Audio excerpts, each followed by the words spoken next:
we see a titanic battle in the offing, and that's regarding the national chairmanship race in the All Progressives Congress, that's the APC. At the last count, 11 aspirants are jostling to become the next national chairman of the ruling party. Though the APC is yet to fix a date for its national convention, the contest for the party's leadership is already gathering momentum. But analysts are of the view that the influence of the governors, that of the legacy parties and regional agitations will play critical roles in who takes over from the caretaker chairman, that's Governor Mai Mala Buni.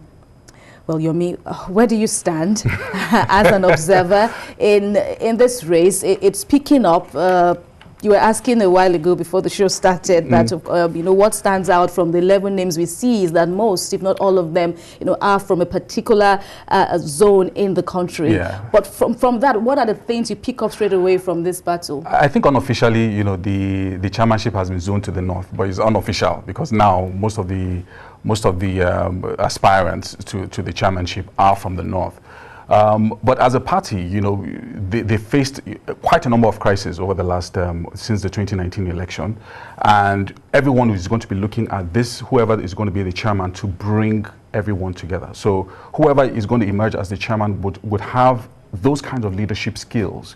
It has to be someone who is able to listen to all dissenting voices within the same party, and someone who's not going to fuel dissension and also cause any kind of internal rift within the party itself. So giving voices to everyone and also adhering to those principles of democracy that are entrenched in our system, those are the kind of key things that we should be looking at for in whoever is going to emerge as the next chairman. But I think it's a good development that there is quite a number of people who are saying that they want to be chairman of the party, to lead the party in a new direction.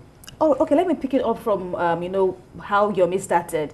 For you, BK, what kind of national chairman does the APC need at this time? Yeah, the party needs a chairman that can unite everyone around the party. A chairman that will make the party more inclusive. I will make the party a party that belongs to everyone and not just to power people within the party and godfathers. The party needs a chairman that can unite the dissenting tendencies and individuals within the party. I tell you, there are some frictions and disagreements that arose from just before the 2019 elections that have still not been resolved in the states. Not even just before, some of them are as old as maybe 2016 in various states. I don't want to go into all of that now, but there are some crises in the APC that are as old as 5 years in the state chapters that have still not been resolved, despite the fact that this kind of crisis caused the party to lose some states in the 2019 governorship election. So Mai Mala Buni has done well in terms of bringing in strong people into the party, but there's still a lot of work to do in the area of uniting party members, getting party members to begin to sing from the same hymnal, and affirming party supremacy. It is important that the party supremacy is affirmed.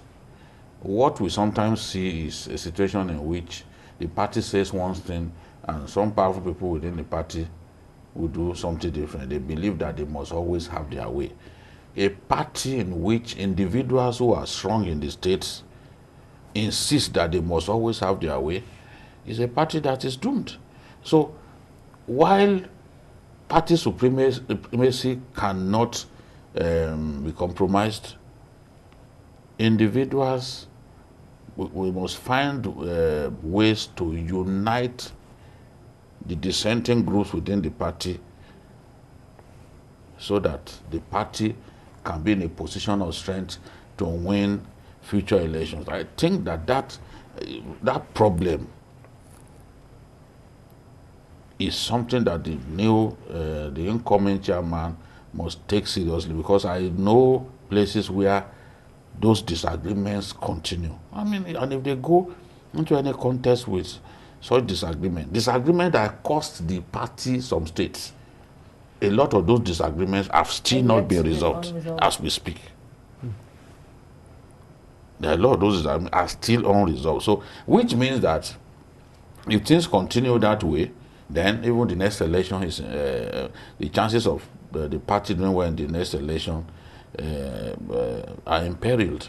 So, yes, build on the successes that Mai Mala Buni has achieved, but you must do your best to make the ordinary APC members see the party as one for all, as one in which no matter how lowly you are within the party, you can have the feeling that you can rise to the top, you know, because the level playing field will be guaranteed for you.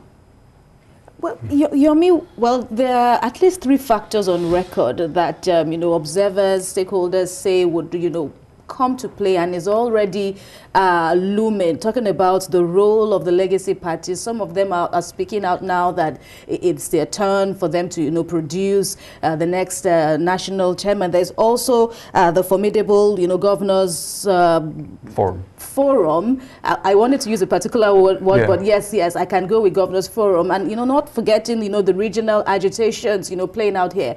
For you, what seems to be the strongest voice right now, and how much of an influence do you see, you know, this factor, you know, playing in the election? I mean, obviously, from all indications in Nigeria, it's the governors that finance the parties, mostly, either the governors or the former governors. So even within the APC, as you can see, the governors forum is the strongest bloc within the party right now. And also from that indication, you can see that most of the aspiring chairmen right now are former governors. So we can see that obviously that is the strongest group.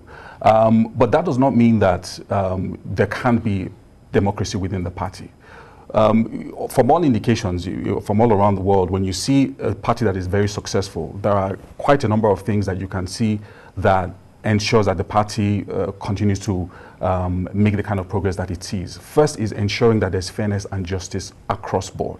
So even if I'm an influential person within the party, you must also commit to fairness and justice. The second thing is to ensure that the party fulfills its promises. So when you make a campaign promise at the end of the day and you are given the reins of power or the reins of leadership, those campaign promises have to be brought to bear. You know, so at the end of the day, within the party itself, everybody must respect whatever the party at the end of the day agrees on. So respect of party supremacy, and not saying that, oh, I'm from CPC, or, you know, we came from the ANPP, or we are former PDP members, we have not been given our turn. I don't think things like that should come into play if we're supposed to be talking about party unity at this point and speaking as one voice. So if you're talking about speaking as one voice, why are you talking about where you are coming from when you're supposed to be focused on where you're going? So I think the party at this point in time, which is also going to be a challenge for whoever emerges as the new chairman, bringing people together and saying that, look, we have come from different places, yes. We are of different hues or different tribes or different parties that came together, but now let us all speak as one voice. That's the only way that the party can continue to be successful. They've already incurred some losses in 2019. We wonder what's going to happen come 2023. But unity, I think, is the most important thing for them. PK, what is it for you? Which impact, you know, do you see, or which of these groups do you see, you know, pushing to the end to make sure that their voice is heard? This against, you know, the overall expectation that all aspirants will be given a level playing field. If you see the pattern of the World Congresses, the party has been pushing hard to entrench the culture of consensus. I don't know whether in this national chairmanship election that they will still be able to find a consensus candidate. Because the implication is when someone gets defeated and he thinks that he was not fairly defeated, they start thinking of working against the party. It's very rampant in this party, very rampant. We've seen people even move out of this party to sponsor candidates in another party. There are people who are bad losers, but one thing I know is if the process is very transparent, people will accept.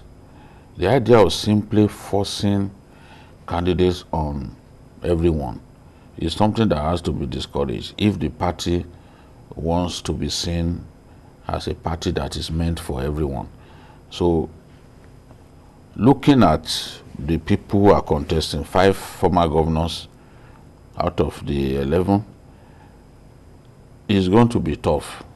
But who do you convince to step down? Because I know they are still working on that. They believe that what will guarantee a seamless and highly successful convention is to arrive at a consensus candidate. Now, who out of these gladiators are you going to convince to step down for other people? The truth is, this is the most, this looks potentially like the toughest national chairmanship race in Nigeria history, national party chairmanship race in Nigerian history, because you have people who are in the Senate ready to give up their Senate seats to contest. For this office? Yes. People like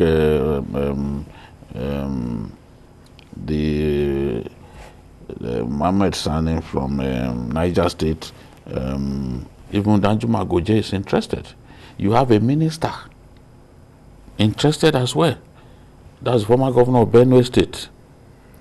Akume is a serving minister, is interested. So people who are holding on to comfortable plum positions, willing to give it up to become national chairman. This is the first time that we are seeing this. It means that the position of national chairman of APC is increasingly becoming very, very influential and beneficial as well, especially in an electoral season. So people are interested in in becoming national chairman. And don't forget, once you become a national chairman, even the governor in your state no longer sees you as one of his subjects. In fact, because the INEC says it is the candidates that the national chairman presents to it that it will accept. National chairmen have now become more powerful. It means that if you don't want a governor in the state as the national chairman, you may refuse to present his name to INEC. So I'm saying that this time around is very competitive, and I'm surprised that serving senators are interested. At Makura, some senator, and other people too.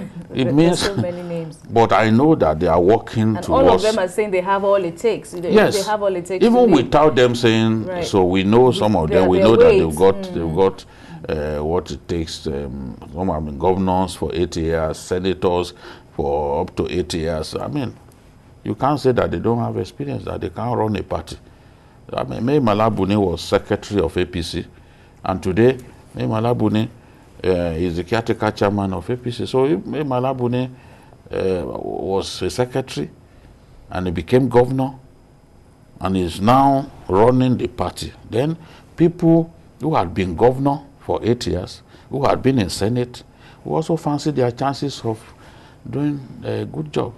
BKO said, Yomi, that perhaps the wisest option or the plausible option right now would be for the party to you know, how can we get some people to step down for others, so at least, you know, your chances are better? And of course, do this in a way that it will not create rancor, you know, amongst those who may be forced or may be pressured to step down for others. But how easy do you see, you know, this option? You know, I mean, this is a hugely contested chairmanship, with people willing to give up everything to just focus on this chairmanship race. So it's going to be quite tough to convince certain individuals. For the younger ones, like Sani Mohammed and the rest of them, they might be more tilting towards stepping down if they feel like their interest will be properly represented in the future. So if I'm in my 50s, I might be considering that, okay, you know what, I may still have time. But there are some others who are, you know, in their late 60s, and some of the governors, former governors and senators as well, who it might be a bit more difficult for them to step aside, as it were, to wait for, in quotes, wait for your turn, like they say in party circles. But I still believe that it's a party. So at the end of the day, you know, compromises are very important in order to be able to have peace and also not have internal crisis within the party itself. So within a party, negotiations happen. So if this happens, you get this. You know, so I think those are the kind of things that should be ongoing at the moment.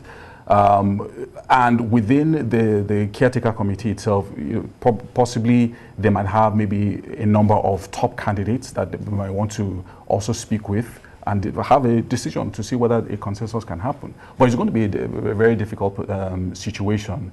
And I still do believe that I think they should also allow democracy to prevail so that maybe the strongest candidate can eventually emerge. Well, Bikio, I'm sure you still remember very robustly, you know, the goings on during the tenure of Comrade Oshiomhole, you know, and what happened, bringing the emergence of Mr. Mai Mala Buni. So, you know, this is also, you know, part of the pressure, or, you know, part of, you know, what the party will try to correct in this next election that is looming. Yes, you see, individuals unite parties, and individuals also break parties apart. When leaders show a lack of even-handedness, it is inimical not just to the unity of a party but to its progress. So I know that this one is going to be approached with all the caution, all the caution that it requires, so that it doesn't go wrong. Look at someone like Yari, former Governor Yari. I think he stepped out before anyone. He showed quickly that he wanted to become chairman of the party, because they won election, but he couldn't go to the Senate because of the wholesale dismissal of everyone who won elective position by the Supreme Court, because of the rancor, because of the crisis within the APC in Zamfara State. So Yari could not go to the Senate, but he threw his hat in the ring quickly. He's one of the people contesting. He had been chairman of Nigerian governors before. You know, he has leadership qualities. He thinks that he is good enough for that position. But we also have another person who had been chairman of Nigerian governors before. That's the Abdullah, the former governor of Nasarawa State. In fact, Obasanjo used to call him Governor General. All right, Bikio, we have to take a break now. We'll be back.